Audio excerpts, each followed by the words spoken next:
ಕೆಆರ್ಪುರಂನಲ್ಲಿ ವ್ಯಾಪಾರಿಗಳಿಂದ ಹಣ ವಸೂಲಿ ಮಾಡಿರುವಂತಹ ಆರೋಪ ಕೇಳಿ ಬರ್ತಾ ಇದೆ.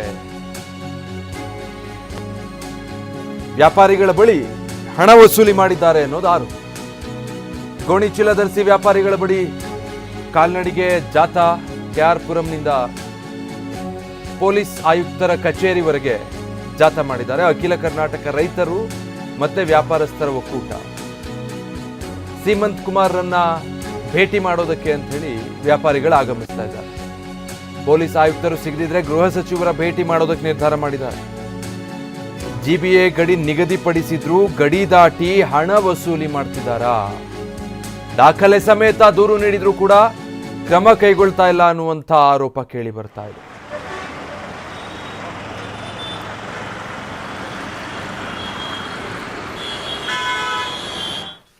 ಬೆಳಗ್ಗೆ ಸ್ಟೇಷನ್ಗೂ ಸಹ ಕಂಪ್ಲೇಂಟ್ ಕೊಟ್ಟಿದ್ದೀವಿ. ಸಾಹೇಬರು ಕಂಪ್ಲೇಂಟ್ ತೊಗೊಂಡು ಆಲ್ರೆಡಿ ನೋಟಿಸ್ ಕೊಟ್ಟಿದ್ದಾರೆ ಅವ್ರಿಗೆ, ವಸೂಲಿ ಮಾಡಬೇಡ್ರಿ ಇಲ್ಲೆಲ್ಲೋ ಅಂತ, ಅಕ್ರಮವಾಗಿ ಎಲ್ಲೂ ವಸೂಲಿ ಮಾಡಬೇಡಿ ಅಂತ.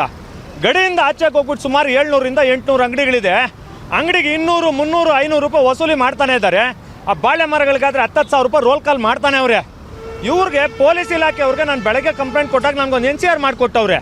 ಬೆಳಗ್ಗೆ ಒಂದ್ಸರಿ ವಸೂಲಿ ಮಾಡವ್ರೆ, ಸಾಯಂಕಾಲ ಒಂದ್ಸರಿ ವಸೂಲಿ ಮಾಡವ್ರೆ. ಅಂದರೆ ಪೊಲೀಸ್ ಅಂದರೆ ಭಯ ಇಲ್ಲ, ಪೊಲೀಸ್ ಇಲಾಖೆ ಅಂದರೆ ಭಯ ಇಲ್ಲ ಇವ್ರಿಗೆ. ಯಾರು ಏನು ಮಾಡ್ತಾರೆ, ಸಿಸ್ಟಮ್ನೇ ಎದುರಿಸೋಷ್ಟು ಶಕ್ತಿ ಇವ್ರಿಗೆ ಯಾರು ಕೊಟ್ಟಿದ್ಯಾರು? ಇದ್ರ ಹಿಂದ್ಗಡೆ ಇರೋ ಕೈವಾಡ ಯಾವುದು? ಅದಕ್ಕೋಸ್ಕರ ಇವಾಗ ಕಮಿಷನರ್ ಆಫೀಸ್ಗೆ 8:30, 9 ಗಂಟೆ ಆಗಿದೆ. 9